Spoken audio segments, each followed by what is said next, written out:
Hello, everyone, and welcome to our virtual session, the Security Reset, a leadership guide to clarity, control, and real risk. This is a Bishop Fox and EPSD partnership talk, and my name is Jessica Stinson, and I'm joined here with Nick Selby. Hey, everybody. So to get us kicked off, we'll do a round of introductions. Again, my name is Jessica Stinson. I am a solutions engineer lead here at Bishop Fox. I've been with the company for about 5 years now. I started out as a penetration tester with Bishop Fox and moved into solutions engineering. And it is my job to align our services, which is penetration testing, red teaming, attack surface management, with our client goals and offensive security testing needs. With that, I'll pass it off to you, Nick. Thanks so much, Jess. I'm Nick Selby, and I work at EPSD. We are a board-level advisory firm, and we help diagnose the structural challenges that get between executive intent and execution. I've been in the cyber world for about 25 years, including 15 years in law enforcement. Where I worked for a couple of different agencies in Texas, and also I was the director of cyber intelligence and investigations at the NYPD. All right, thanks, Nick. We're so happy to have you. Happy to be here. All right, so the thesis or basis of this talk is to really talk about how security leaders can better frame their security programs and align them with a lot of what attackers will do. And the reason I'm here is because I have testing experience and understand the methodology. And we want to align those security program builds with more of an attacker mindset. And so when we're thinking about attacker methodology and how it relates to how we can build better security programs, we would think about it in the phases in which an attacker would follow. So an attacker will often have a target in mind and an objective they want to achieve on that specific target. And that can be to gather confidential data from that target or deny service from that target or organization. And they would start with a reconnaissance phase to gather data, get a lay of the land, understand what they need to do in order to get to that objective they want to achieve. And they would use that data to essentially exploit what they find and hopefully achieve persistence within an environment. So they can move around undetected, hopefully, and finally achieve that objective. And they need to change a lot of what they do during that process in order to achieve the objective, typically. And we are saying now that security leaders need to frame their programs in the same way. It needs to be more continuous rather than point in time. And we're seeing that shift a lot and need going forward.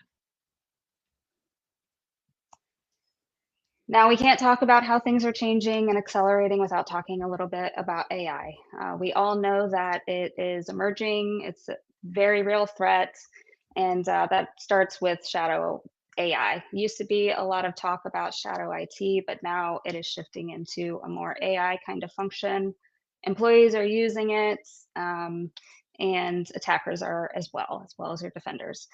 So there's a lot of workflows that are plugged in, and everybody is building, coding, agentic AI exists out there. There's just a lot of shadow AI that exists, and we're not necessarily tracking in a lot of organizations. Social engineering is getting a lot easier, and it's evolving. And even a simple script kiddie could possibly perform a very real and impactful social engineering attack. We often get hired in order to do deep faking these days. So voice, video cloning is something that we do often at Bishop Fox, and we're seeing attackers doing this as well. The attacker economics have shifted, so they are able to attack a much larger landscape in a much quicker amount of time. And so that's something we need to consider when we're thinking about building better security. AI is also utilized both offensively and defensively. And so really it's become a cat and mouse game between offense teams and defense teams. And Nick, I will pass it off to you for signal to noise ratio. Yeah, and I wanted to just add that when we look at shadow IT, people don't even realize, sorry, shadow AI, people are not even realizing that they're doing something wrong. These tools are so easy to get, easy to install. And once they're installed, they're very pervasive. They want to grab as much as they possibly can. The one thing that we do know is that the adoption, whether it's sanctioned or not, the adoption of AI in your organization is outpacing governance in your organization. And the governance rules themselves, it's very complicated, as we're saying, to get to go through all of the new compliance initiatives.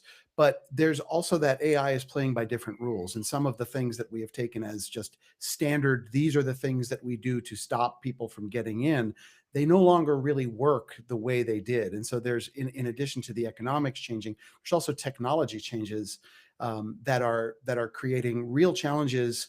And everyone is struggling with this. It's not just you. It's starting with, what do we want AI to do, and creating a good mission, modeling how we want it to behave, and what normal looks like. These are all brand new problems for everybody. And this is also creating quite a bit of new noise that is drowning out the signal. It's becoming very difficult for people to determine whether they're looking at human users, whether they're looking at agentic AI, whether they're looking at new systems, whether it's friendly or not, because there's just so much new data coming in that analysts are drowning in it. Yeah, definitely. I see that a lot. And the signal to noise ratio of the tooling that's out there that is utilizing AI, it's really hard to figure out what problems actually exist versus the ones that are true. And Yep. so we work a lot to kind of help drown out that noise. Um, but yeah, I mean, in terms of how we want to think about this from the phase one reconnaissance perspective, we really want to take a good look at asset inventory and prioritize using that information. And so moving to this, we want to make sure we're counting everything in our arsenal, everything that exists within our network, externally, internally, what's hosting, and how our applications are all tied in together with other assets within our business. And so I have a lot of conversations with clients that come in and they just say, hey, we're used to point in time penetration testing, and we want to do it again. And so we kind of have to go through almost a risk analysis and get a better understanding of what actually exists, how things have changed, and what those systems are all doing with one another. So now that we're seeing the shift in AI too, we're seeing those workflows change. We're seeing that maybe ChatGPT is tied into some of your business critical applications. And so we need to understand how all of that relates, not just what your asset inventory looks like and what the cost of that is. Yeah, this is even I would actually say that this is the count everything is the single most important thing that everyone should do, and very few people actually do, because of the organic nature and the kind of spread and sprawl of these new tools coming in. But the one thing we know that it affects is blast radius, understanding the data. Like, I actually think that ChatGPT is in fact connected to a lot of your critical systems, as is Claude code. There's there are so many different ways in, and once they are in, the hooks within each system that they're aggregating or that they're integrating with, it's just an enormous quantity of data. So it's just a logistical challenge just to actually track it. This question of which systems is nobody actually watching, it gets really harder um, to answer that question when there's just so much activity back and forth, and there's so much data moving back and forth. And in this confusion, attackers find some advantages that we on the defense side really need to be aware of. Yeah. And that ties well into like exposure mapping. So we really want to get a good idea of what's going on holistically. And I don't think a lot of organizations are thinking about how their employees are also using AI from personal accounts and uploading sensitive data that way. So when we're talking about shadow AI, we also need to think about that. Not assets we actually own, but assets that are being utilized by everyday employees.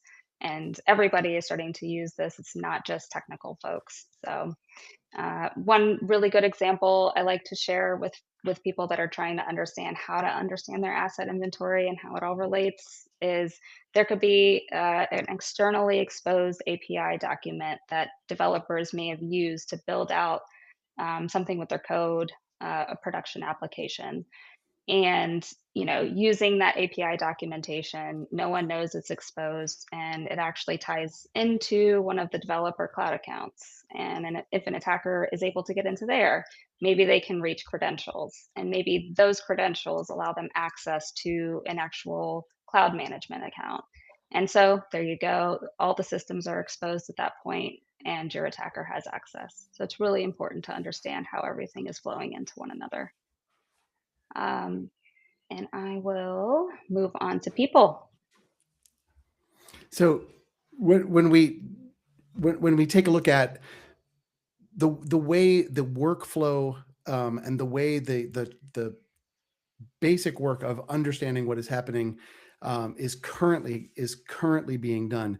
The legacy organizational models have really been outpaced by change, because AI is effectively democratizing and flattening a lot of surfaces.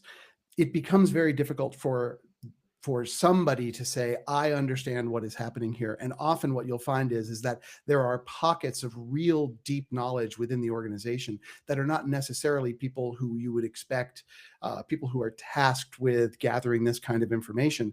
What we see quite regularly is that in every department, whether it's technical or non-technical, there are people who are really fascinated by this technology, and they're diving incredibly deeply. And so there's a real problem with distribution of knowledge, where you end up with not necessarily single points of failure, but certainly single points of deep expertise. And those areas of expertise are often not accompanied by information security awareness. They're really trying to accomplish work. All of this stuff is being done with the best of intentions, but what they're trying to do is make the features that they're trying to improve much more robust. And the only way to do that is to connect different AI tools to more and more data sources. And before you know it, one department will be looking at something saying, wow, what a great job we're doing, we're so efficient. And another department is looking at this as, well, when there's a supply chain breach, this is going to be utterly terrifying, because we've now connected a single tool. And if we think about some of the breaches that happened in 2025, things like Salesloft drift, where things were hit at the vendor level, and attackers were able to come in and use and piggyback the access that these AI tools had into the Salesforce environment, which is where most companies have quite a large amount of very, very radioactive business data.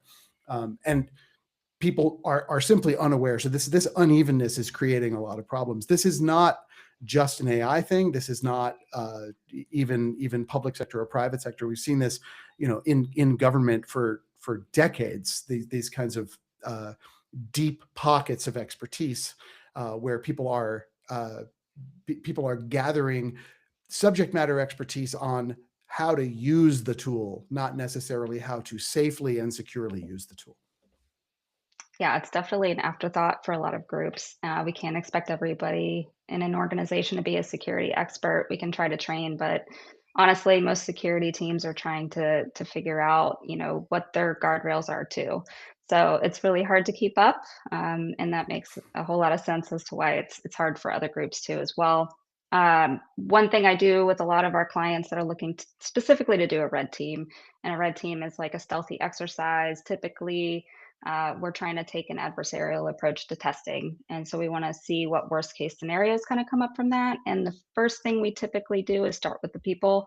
And we will do a risk analysis exercise and figure out who is the most interesting target for us. And it can even be finance, to figure out if we can find financial data about mergers and acquisitions and things like that. So there's a lot of ways you can get into an organization just by sending a very interesting phishing email. We've seen it many, many times.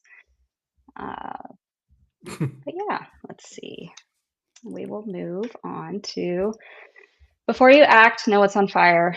This is basically a breakdown of trying to understand how your assets should be prioritized. The inner zone, we're going to say, are very critical assets to the business. You know, those really big, time-consuming areas you need to spend money and energy on fixing and securing. And the outer zone is more so those issues that you know exist, but maybe a little more low risk when you kind of think about it. But we still need to understand the full severity model and do a good analysis of that. But we need to focus first on that inner zone. And so here we're talking about how do role-based access controls work with employees in the organization. If we were to do a layoff, do we need to be concerned about the kind of access they have, and how do we need to handle that process? Are there critical systems that exist to the business if we were to lose access to, say, for instance, an application that all of our customers use, and that's how we are paid and how our revenue is supplied? So we need to make sure we're focusing on that. Are there audit or compliance deadlines that are coming up very, very soon? We need to keep that in the inner zone. And, anything that could really just hurt the business overall. Yeah. And yep, go ahead, Nick. I think it's also really important that as you're doing this, this initial assessment of what is on fire, it becomes really important to understand the words that are being used, right? When we say role-based access control, people in information technology and information security have an idea of what that means. With AI, some of these terms have been used differently or even outright co-opted. So there's a very common thing if you are connecting large things like Google Workspace into ChatGPT. What they're going to do is pull in all of the data for all the accounts that are in scope. And then the role-based access control that they're describing is on the ChatGPT side. So that's not exactly the same as yours. Theoretically, it is, but as we all have known, when it makes a mistake, it's like, "Oops, sorry. Would you like me to do it again?" That's basically what your recourse is. So, talking with your legal team, your compliance team, governance, information security, really understanding and looking at phrases to make sure that the way a phrase like role-based access control or red teaming is being used means the same thing in the context that you're describing. Absolutely. So yeah, let's definitely make sure we're understanding what's in the inner zone and what's in the outer zone. Yes. And that way we can we can properly prioritize as we go into the exploitation phase for sure. So that leads me into phase two. Evaluate and execute when you're talking about your security program, much like an attacker would. After we do the recon, we need to understand what the risk is and what we need to do with that information. So, to help better understand how we would do this from an attacker mindset and bring it into a security program, I'm going to use an example of what could happen if shadow AI is brought into the picture to help employees with contract language for legal purposes. And let's say, for instance, this tool is used by many employees, 60 plus in this case. And it's unsanctioned. No one approved of this tool to be used, but it's great. It gives really good output, so everyone loves it, and so they continue using it. And it's been running for 8 months undetected. And there's an M&A coming up, and proprietary information is getting put in this tool. And on top of all that, defense controls are unaware and not being utilized with this tool. And so I think we can all see that this is a potential problem, but if we really think about it from just a compliance framing standpoint, it wouldn't be labeled as a huge issue or an immediate action to handle. We might put in a ticket and schedule a vendor review in a few weeks from now when everyone's ready and note it in the next audit cycle, call it medium. From an attacker's perspective, this would be a very juicy target because it would have proprietary information there that we could use. Let's say, and a competitor of ours hired a hacker to try and find this kind of information. This would be the target that they would focus on. And so we want to call this an inner zone specific asset and take immediate action on that. And let's talk a little bit more about the problem and risk with you, Nick. Thanks. So I think a lot of times, because things are changing so quickly, a lot of senior executives are under intense pressure to adopt a lot of AI tools. The actual use case for them is less clear than the fact that they're feeling left out, or they're feeling that they're not gaining the competitive advantages that their competitors are doing. And so there's quite a bit of fuzziness on what it is that we're doing. In information security, we've been dealing with this for a long time, where we have very specific reasons that we want to implement policies, technical controls, compensating controls for different things. It's already been very difficult to speak in a language that executives can understand and get behind. This has actually become, unfortunately, much harder. And so it's up to us as security professionals to really start to think about the way you frame what it is that you're trying to do in a new world where things happen a lot faster and there's a lot more volume that can go wrong very quickly. It becomes ever more important that the way you're framing things to the business is speaking in business terms that can be understood by business people. What we're trying to do is empower the business to take better and better informed risks by having a better understanding of what it is that they are trying to do, what the desired outcome is, and what the downside risk of that could be. When we put the desires of what the executives are saying that they want, that executive intent, we put that in their language. They want to accomplish certain things. Usually it's efficiency, velocity, cost savings. That's great, and they're with you so far. When we start then coming into very technical statements about what happens if things go wrong, that's when we start to lose the audience. What we have to do is be able to tie the worst case scenario that we're trying to avoid, the risk or the threat that can exploit that risk. We want to use business terms as much as possible, and speaking in terms not that information security or governance or compliance are doing, but really, how much money can this cost? How much money does it cost if we actually put in compensating controls at first and then something goes wrong, versus if we just allow the risk to go ahead because it's not really understood?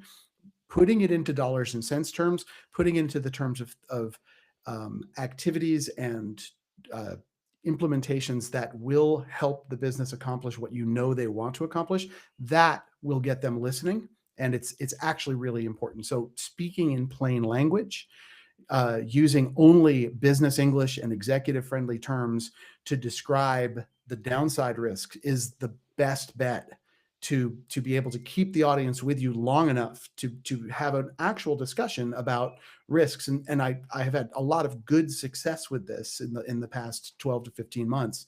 That if you're able to keep it on a business desire or executive intent level, you end up getting a lot farther in the conversation, and doors get unlocked that haven't been previously unlocked. Yeah, I would say this is the hardest part about being It in is. security and trying to get budget for it. Yes, it's diabolically, but like when we talk about the risks, it's very tempting for us, especially if it's something where there's a hard, cold line that you never want to cross, right? It's personal information with GDPR or HIPAA information. It becomes very tempting to use the regulatory requirement as a cudgel. It is much better to be talking about staying competitive, doing the things that will enable the business to go as fast as they would like to go, but maybe not as fast as they possibly could. So it's a lot of it is finding the balance between what they want to achieve and what you believe in your chair as a security professional is possible to achieve safely and securely. trying to negotiate that as soon as we can all agree on a business risk, right? If this happens, we could lose customers, we could lose money, we could slip a delivery by 1 quarter that's been promised to a lot of people, right? If you put it into those terms, we can agree on the risk. Once we agree on the risk, now it's just a question of degrees of compensating controls that could prevent things from happening that could make that risk a reality. Yeah, definitely. And it takes a good team to really figure out how to communicate that effectively and yeah, get what you need done. I get a lot of clients that come in, they do point in time assessments, external testing once a year, and Yep. then it takes a lot of discovery and understanding of that client to kind of get them to understand the risk itself, because maybe their internal teams just don't have the bandwidth or time to really review this and understand it. We see that a lot with smaller organizations. Sure. And some Uh, bigger ones. yeah, yeah, that's fair. But I'll loop it back into the example that we're kind of sharing here, which is back to the shadow AI contracts tool, and how we would handle this in this scenario. And again, we want to make sure we're proactively looking at things and changing with the environment and understanding it. So historically, we may just document this issue and kind of move on, maybe do an audit, change things down the line. But we're saying here that it's best to take an approach of immediate action to avoid issues and money being spent down the line.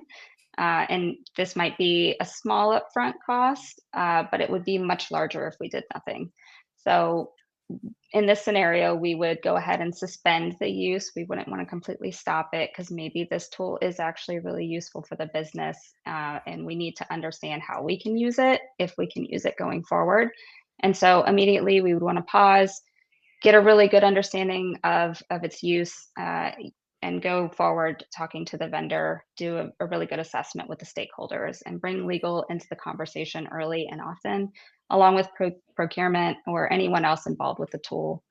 And we would just want to do a really good assessment of how we want to utilize things like this going forward and take an approach of structuring some governance around AI tool usage in general. So we don't have to keep repeating this cycle over and over again for every single AI tool, but we have a really good policy in place on how to handle it.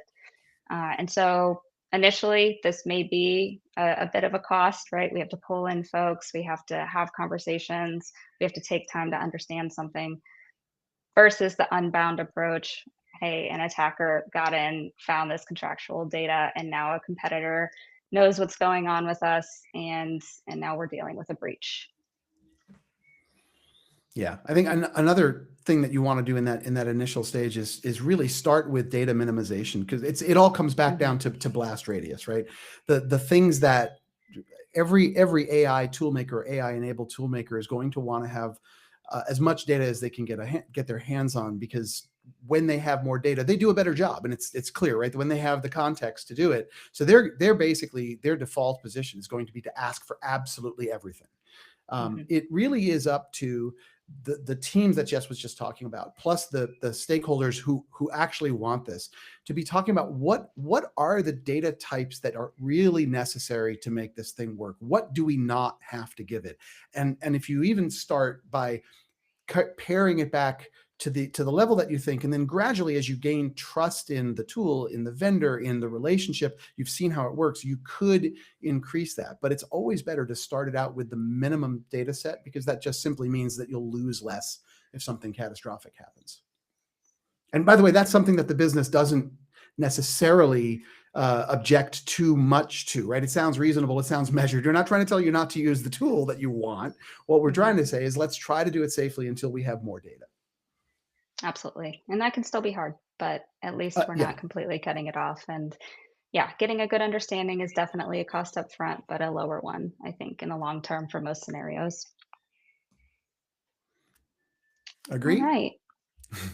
Yeah. So, So, yeah, go ahead. and I'm sorry about this. A lot of times, what we are looking at is as I mentioned, people are feeling left out, and so they're feeling like they have to put things in very very quickly, and this is working against what your programs are designed to do, which is basically to understand the frameworks that you're dealing with, understand the exposure that you're dealing with in a more measured fashion, and this is really really difficult. So what the programs that you currently have are probably not going to tell you where the rubber meets the road and what can actually happen when things go wrong. And so we want you to make sure that you are building in testing as a standard practice, building in modeling as opposed to narrative about what things should do, trying to reduce as much as you can by setting forth. And I know that this sounds very simple, but it's often skipped. What exactly do we want this tool to do? What is the problem that we're trying to solve? Have we tried to solve it before? Is it a good candidate for AI, for an AI tool that is non-deterministic? What happens if the non-deterministic becomes a problem? Are we able to tell? Right? These are the kinds of baseline questions that should be asked at the very beginning. What you're trying to do is find the things that you can measure as much as possible, and the best kinds of measurements are diagnostic in nature, not lagging. Right? What you're looking for are indicators that something is going off the rails, not an announcement that something went off the rails. And so the only way to do that is to understand what it is that we expect it to do. Is it behaving within the boundaries, the tolerance of what we've set up for that? And then start to measure. If you haven't measured it, you can't really manage it. So you really don't want to discover that this thing is doing something that you didn't know about once it has gone wrong. Tabletops are truly important for learning the skills that you're going to need to do to think differently about an AI involved incident as opposed to a traditional incident. AI involved incidents tend to hit a lot of different things very, very quickly. And so that blast radius tends to get larger. That's very confusing. So taking a look at your incident response procedures, your run books, making sure that people know how to communicate with each other, people understand what the potential damage is. This goes back to when you're setting out your initial expectations of what this tool should do. You should be keeping notes of that so that people can see what normal is supposed to look like, and that way they can have a chance to detect what abnormal looks like. And then, of course, Yeah. Jess can talk about red team engagements, because I think it is more important than ever that people start. You don't want to start to learn about this on the day that things go kablooey. You really want to have this practiced and something where people are not freaking out that something is happening, but really being able to keep their mental capacity available for the dynamics of the situation, but that the procedures are actually well known. Absolutely. Yeah. It's really important to see how everything is working together through scenario building and testing continuously. We see the best results taking that approach. So 100% agree. And with that, I'll move into the phase three, the persistence approach. And when we're talking about an attacker and how they would do this, again, they would pivot and they would move around and do things differently as the environment and landscape changes, assuming they, for instance, got into an internal network. They may be blocked because IR detected they were in there, so they need to pivot and change course to get to their overall objective. We're saying we need to do the same thing here when we're thinking about program building for security leaders. We need to make sure we're continuously pivoting as needed to make sure we're building out the best program possible. So, and Nick kind of touched on this a little bit, but we want to make sure we're not just building for a state in which the company is not dealing with something on fire at the moment. We need to really understand what's happening when things are on fire.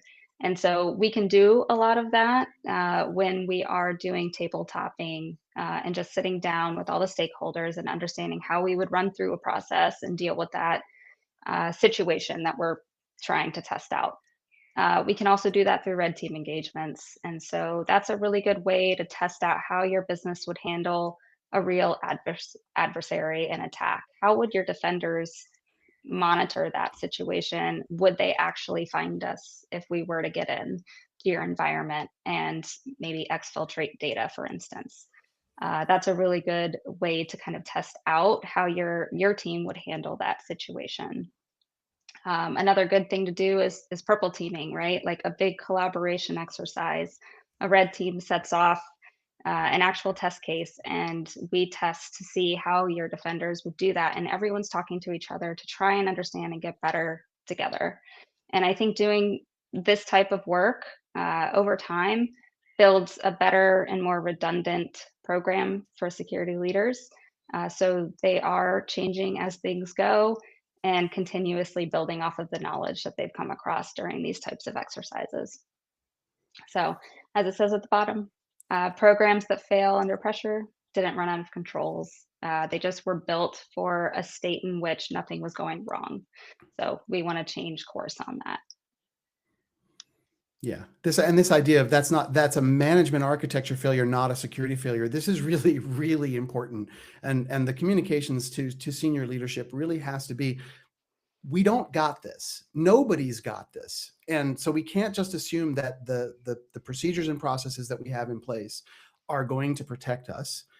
It's arguable that they have in the past, but it's certainly not arguable that they're not doing it now. So the investment that they make is to try to train as much as you can when your hair is not on fire, so that when something bad happens, you are actually able to respond to it in a cogent and determined and organized fashion.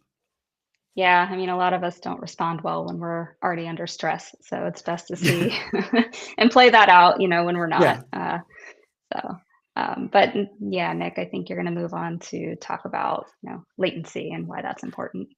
Yeah, and I, we all have experienced the attackers taking advantage of latency in defensive organizations that are defending.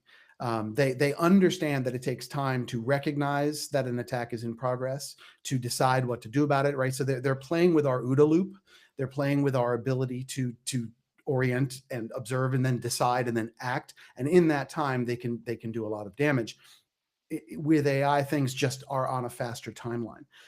The only way that I know of to defend against this is to practice regularly. And so that when you get the red teaming results, this is actually really, really important.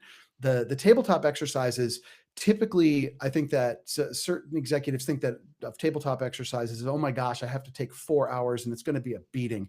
The best companies out there are doing regular tabletop exercises in very, very small chunks, right? If you have a team call, at the end of a team call, take the last 15 minutes, and there's some really good companies that are doing this, take the last 15 minutes and start thinking about, all right, here's the scenario that we're going to talk about for 15 minutes. And you put forth the scenario. And then the first question that you ask is really important because it separates good companies from not good companies. Who doesn't need to stay for this? Whose teams are not involved in this? Just knowing that, you're already in the 95th percentile of companies out there, right? Just being able to understand who's responsible for what. So ownership of systems, ownership of data, ownership of processes, communication of this becomes super important. And it's all around reducing your latency by having situational awareness of when something happens, who has to spring into action, and what kind of actions can they take. When you've got then people who are aware of the ownership, they're aware of what their roles are, the next most important thing is autonomy to take actions. What you don't want to get stuck in is people on phones or sending text messages or sending Slack messages or other kind of out of band things to try to get approval to do something. You don't want a group of cowboys who are just saying, shut it down now. But what you do want are people who are empowered to understand what's happening. They're in the room and they are trusted by leadership to take steps that they need to slow an attack to prevent certain kinds of damage from occurring, and to take the next step of action that's going to enable the rest of the incident response team to take good and solid actions. Yeah, definitely. We don't want to fall into the bystander effect and no one does anything because, they don't know they have the autonomy to do so. So that's a Yeah. super important point, I think. And by the way, and communications of this is also really important, not just for the technical teams, but also for the executives.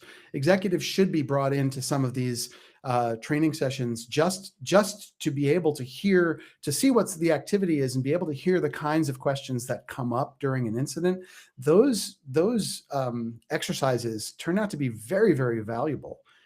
They're almost as valuable as the ones where executives are being coached on how you describe this if it goes public, and what kinds of things that you have to say. There's an order to all of this stuff. The more you practice, the less mysterious it gets. The more people understand what they're supposed to do, the faster you will detect and recover from incidents.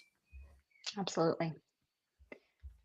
So, the really important thing is clarity, and I know we have some reporting to talk about. So, pass that back to you. Okay. Yeah. Especially when you're briefing senior executives, or you're briefing the board of directors, or even people on a security committee or something like that. What you really have to do is prepare, and again, speaking in plain business terms that can be understood by a non-technical executive. What changed? What is, you're not necessarily going for root cause analysis, but just to give a sense of, like, okay, here's how things were working, and then suddenly this happened, and make it just as simple as that. My dad used to say, make it Mother Goose, so that nobody gets lost, around the clubhouse turn.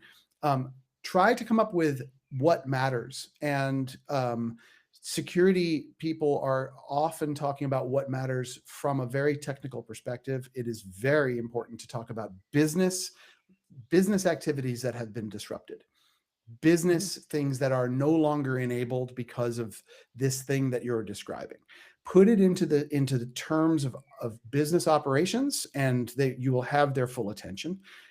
If you put it into technical terms, speeds and feeds, exploit window shrinking, technical things that they don't understand, you're going to get, tight lips and a nod, but you're not really going to get that comprehension.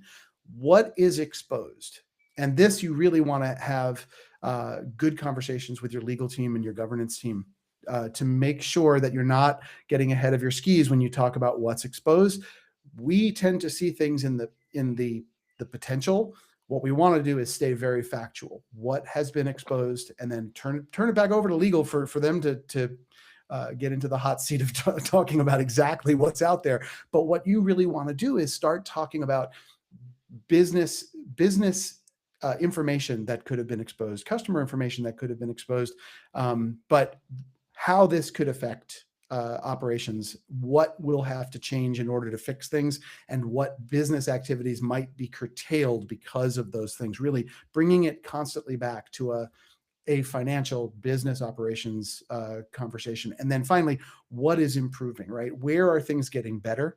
And what does that really mean? What processes have you enabled? What business leaders have you been collaborating with? When you have a list of priorities, how does that jibe with the list of priorities from people like the COO, the CTO, the chief revenue officer, chief product officer, right? It's always a good thing. Andy Ellis, a CISO, once said this a while ago, right? All of your priorities are number one. Go to the business and find out, hey, if I have this list of things, which one helps you the most? That's your priority for that team. And then they feel that you're evangelizing for them. They're going to listen more carefully to the things that you say. When you get to the parts that are uncertain, again, be very, very careful about how you describe things, and think about speaking in terms of facts, but don't hand wave around the facts, right? When something that has happened, just give it bluntly and say what's happened and what you're going to do about it. Yeah, and in the context of AI, I mean, things are changing so rapidly. I think that's a really good thing to kind of talk about in the uncertainty. Like, we're trying to map this out and really Yep. understand it. Our people that are using these tools are trying to understand it and how to do it safely. but we're still getting there. We're still building the plane while flying it, and I notice a lot of organizations are dealing with that. And that's all, it ties into culture too, right? Like, how are we detecting these phishing attempts, and how are we training our people to really fully understand it? Are we rewarding them for doing a really good job in detecting those things? So it's really important to make sure, again, that clarity lands, because again, the landscape is changing very, very rapidly, and asset inventory and all of those phases are super important and hard to communicate in a business context. But like Nick said, it's super important for business folks to fully grasp. Yeah. The best part would be if you can get to the part where they're talking about, but the phishing, we've done all the training, we're giving people the kudos, we're doing what we're doing, but phishing is still a problem. This is actually the time when they've just said that to start talking about things like strong multi-factor authentication, things like single sign-on, role-based access control, beefing up the identity and access management framework, which is something that a lot of business executives don't think. They think of that as just a cost of doing business, and they don't really want to hear about it. When you've got their attention, and they are tying directly what you've been talking about probably for years in your identity and access management system, and how this could curtail those kinds of attacks in the future and help you not have to go through this. You don't want to oversell it, but it's a good time to draw the parallel line so that they can see that there is a connection between identity and phishing. Oh yeah, definitely. Right. Well, that leaves us to phase four, repeat. So we're saying, instead of doing more point in time, right? A lot of people will go through this every 6 months to a year, maybe even 18 months. And that is just not working for most organizations, if not all in this case. So we are saying it's really important to repeat this cycle very, very soon after the last one.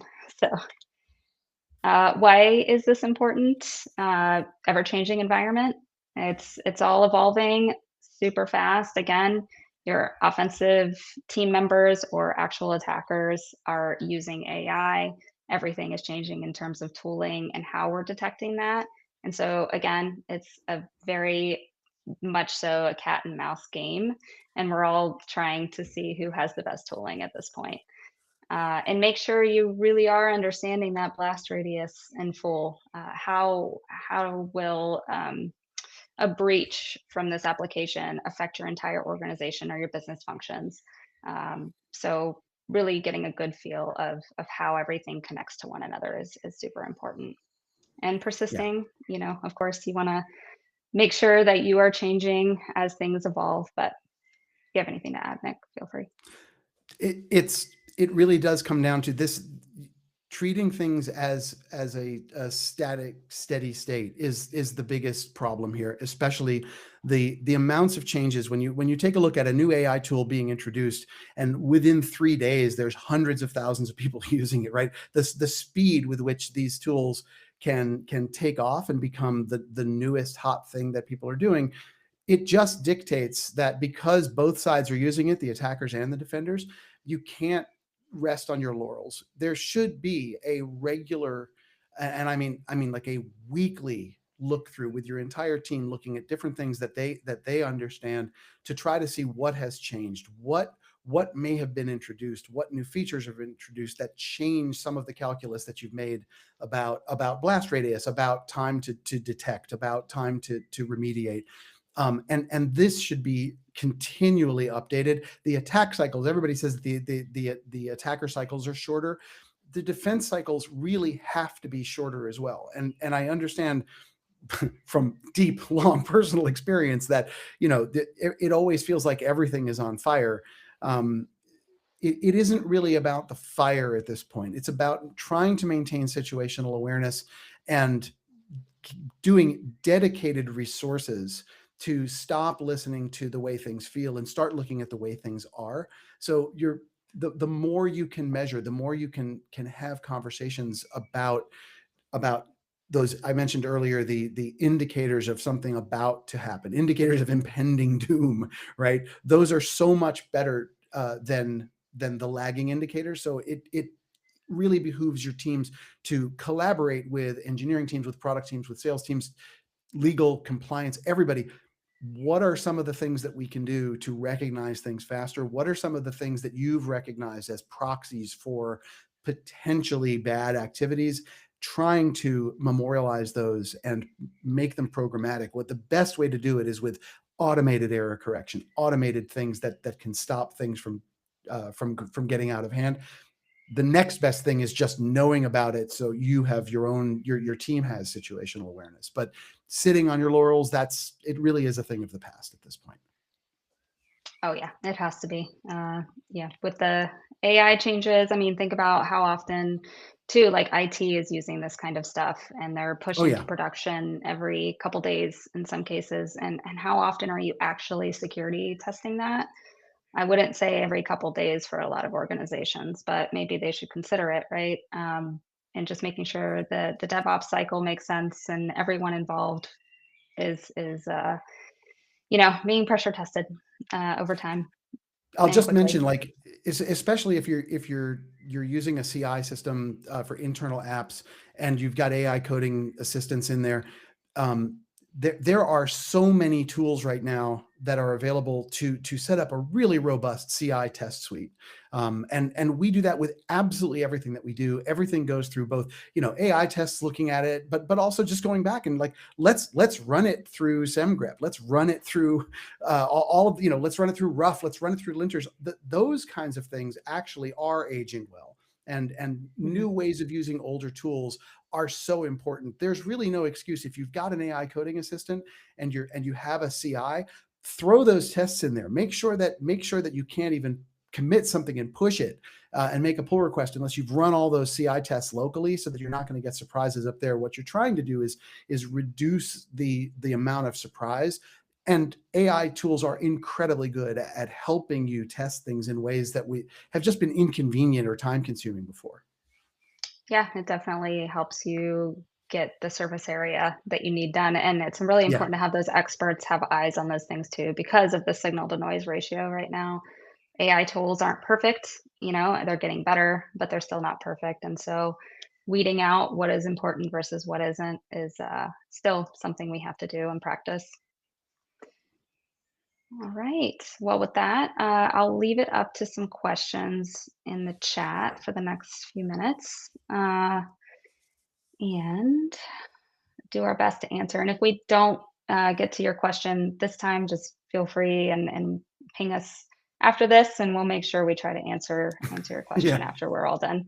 Um, so the first one, with social engineering getting easier, how can we effectively effectively train our teams to spot social engineering and remain safe from phishing attempts?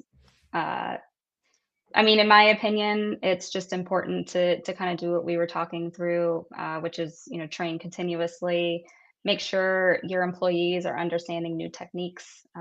Deep faking is kind of a new area that we're exploring at our company, and it can really trick even the most security centric kind of people.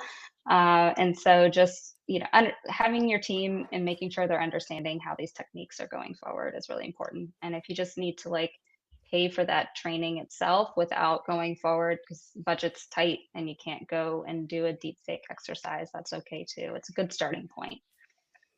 But Nick, Yeah. do you have anything to add to that? No, that was great. That was exactly it. Perfect. Um, the next question is around, what does the decision making system failure look like when you see it from the board advisory side? How do you fix it without replacing the people?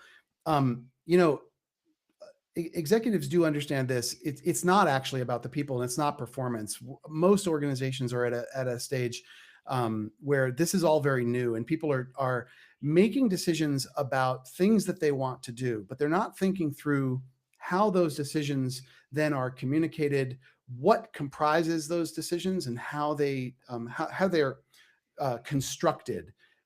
In a perfect world, all of your decisions would come in a package where it's like, okay, here's what we need to do. We are making an assumption about our capacity. Well, what's the current way that we measure capacity? Do we have enough people to do this? Do we have enough resources to do this? This is often kind of forgotten and it's treated like our capacity is elastic. But if you take a look at any company's roadmap of what it is that they're working on, nobody is sitting around idle, right? So how are you prioritizing this? Which one is most important of my 5 number one priorities? Which is the one that you want us to work on right now? How are we deciding to do this? Is it on the strength of modeling, or is it on the strength of narrative? And that's a real gotcha. Once you have made the decision, how are you measuring it, and how can you correct mistakes? Executives need to think about how people will do things, not just what the outcome that you want is, but are you setting them up for success? Because even very, very good people can fail in a system that is not designed to support their success. And it becomes very, very important to build that capability into your decision-making process, so that when you say, here's what I want you to do, here's how we want you to do it. And realizing that it's possible. Once that's done, things become easier. If it's not done, you end up resorting to heroics and escalations, and that's the way you get things done. I think we all know what that feels like. When you explain this to executives and you show them the patterns, they start to see that. And so I think it's up to us to explain it in terms that they can understand, like those. Yeah. Do you have anything on that?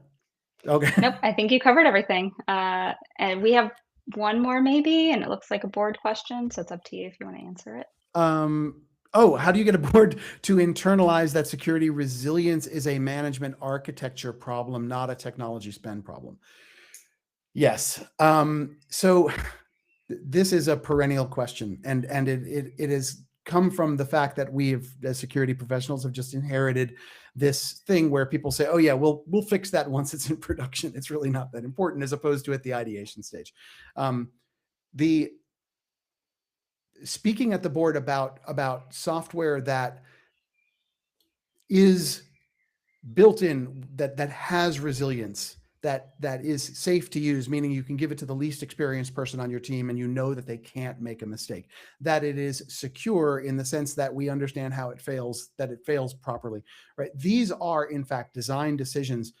And typically the way we explain this to board members and senior executives is, if you are not bringing in people at the ideation stage of the project, and when we say people, we mean security, governance, compliance, legal, product, engineering. First of all, is what you're trying to do, does this tie back to your corporate strategy, to your engineering strategy, to your product strategy, your financial strategy? A lot of times, when we see new features coming out, they're being driven by either customer pull or product push, to try to get something to win new kinds of business. We need to actually make sure that we're still following what the real corporate strategy is. If the corporate strategy doesn't include things like downtime for breaches, tech debt burn down, keeping the lights on, right, and repairing increasing outages and incidents, the only way to solve that is by bringing people in earlier. And what you find is that it might be odd at first, but after a very short time, we're talking single digit months, people start to get used to this, and you're starting to get better inputs at the design stage, which ends up making better software that has fewer outages, fewer incidents, and costs you less money to own for its lifetime. Jess, how do you do that? Because I know you're in that conversation a lot too.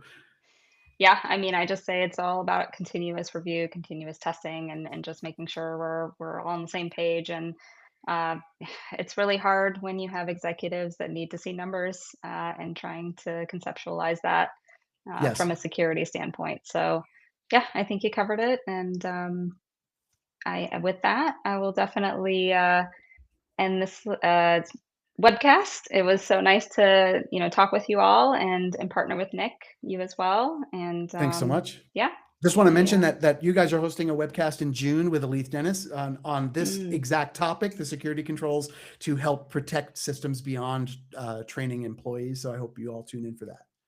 yeah, social engineering, very interesting topic. But thanks all. Talk to you later.